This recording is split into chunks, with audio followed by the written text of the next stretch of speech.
Bonjour à tous. Donc dans cette vidéo, en fait, ce que je souhaiterais faire, c'est vous présenter comment programmer un signal marking HO, donc 76 391. Alors ça marche aussi sur les 76 394 ou même les 93 ou les 92.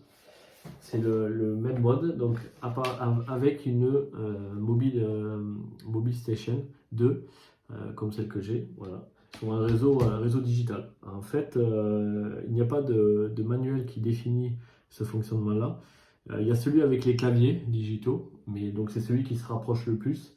Voilà. Mais comme c'est pas forcément simple, je voulais faire cette vidéo pour vous aider à le faire.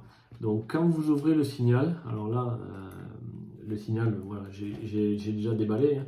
Donc vous avez la petite platine électrique que moi, donc j'ai pris le fameux câble, vous verrez, il y a un câble d'alimentation brun et rouge là. Voilà, que j'ai raccordé comme si je me faisais une loi de programmation, hein, en fait, ni plus ni moins pour ponter mon raccordement, donc directement sur ma boîte de raccordement de la mobile station. Voilà. C'est important que ça ne soit pas raccordé sur votre réseau. Il faut vraiment que ce soit pendant la phase de programmation, il faut que ce soit vraiment indépendant. Donc je me suis raccordé comme l'explique la notice, hein, sur le petit point de raccord qui est ici, à côté des deux câbles rouges. Les deux câbles rouges ne servent à rien pour la phase de programmation.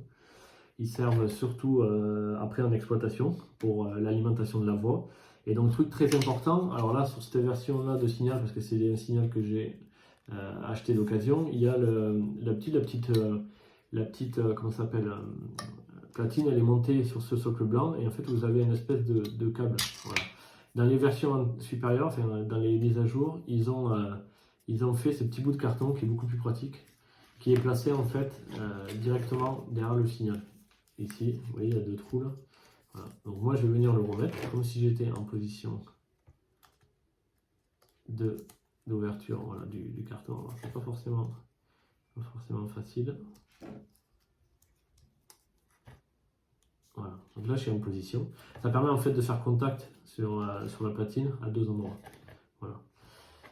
Voilà. Donc là, j'ai raccordé l'ensemble. Donc là, sur ma mobile station, moi je veux je veux piloter ça avec le keyboard en 1 et les positions, en fait la position 6. Voilà. Donc vous voyez la position, je me suis mis en position 6-7 là, et je vais piloter ça avec les deux boutons de gauche, comme si je pilotais un aiguillage finalement.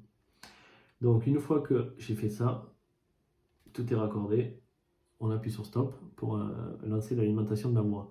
Vous voyez le signal il clignote. Donc là, il clignote, ce que je fais, j'appuie sur le rouge, même si je suis déjà en rouge, j'appuie dessus. Voilà. Et vous voyez, hop, ça a pris en compte. Et comment s'appelle, l'allumage rouge, vert, c'est éteint. Hop, là, une fois que j'ai fait ça, j'appuie sur stop. En fait, ça veut dire que le signal a bien pris ma position, il a bien pris en compte que je vais piloter ça avec la position 6. Là, une fois que je fais ça, vous enlevez le petit carton qui est derrière ici. C'est le petit carton pour qui sert à la programmation. Vous l'enlevez. Voilà. Hop. Pour tester, avant forcément d'installer votre signal, vous vous remettez donc en position alimentation. Et là, voilà, le signal des fois ne se lance pas toujours. Vous appuyez sur la position vert et la position rouge. Et vous voyez, le signal, hop, il se lance. Vous entendez même le petit bruit du relais qui va servir à enclencher l'alimentation de la voix. Écoutez. Voilà. Donc ça veut dire que le signal, il est bien paramétré, il est bien sur ma position 6-7, ma position 6, pardon, parce que du coup, moi, voilà, c'est ça qui m'intéresse. Et voilà. Et là, une fois que c'est fait, vous allez pouvoir l'intégrer à votre réseau et il fonctionnera, il sera bien asservi à la position 6 et vous pourrez bien le piloter. Voilà. Après, il y a le câblage, donc le câblage avec les deux câbles rouges là, qui va vous permettre d'alimenter votre voix. Et voilà. Ce qui est bien, c'est qu'avec le petit module, ce raccordement, ce petit câble et le mât, tout ça, il n'y a rien d'autre. Vous avez besoin de rien d'autre et ça vient alimenter ou pas votre voix et donc ça vient, comment dire, ça vient en fait contrôler vos locomotives. Voilà. Dès que vous allez être en position rouge, il n'y aura plus d'alimentation de voix et donc la locomotive va s'arrêter. idem, et après, dès que vous allez repasser en fer, ça relance l'alimentation, etc. Alors, j'ai pas encore testé, mais logiquement, dans les signaux, il y a un deuxième, il y avait un raccord, ça disait qu'on pouvait gérer une phase de décélération de locomotive. Bon, j'ai pas réussi à le faire avec mes locomotives digitales.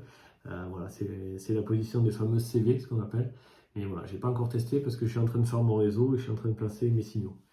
Voilà, mais écoutez, j'espère que cette vidéo vous aidera en tout cas pour la programmation de vos signaux et que voilà, n'hésitez pas à me laisser des commentaires ou à me poser des questions si vous avez des problèmes.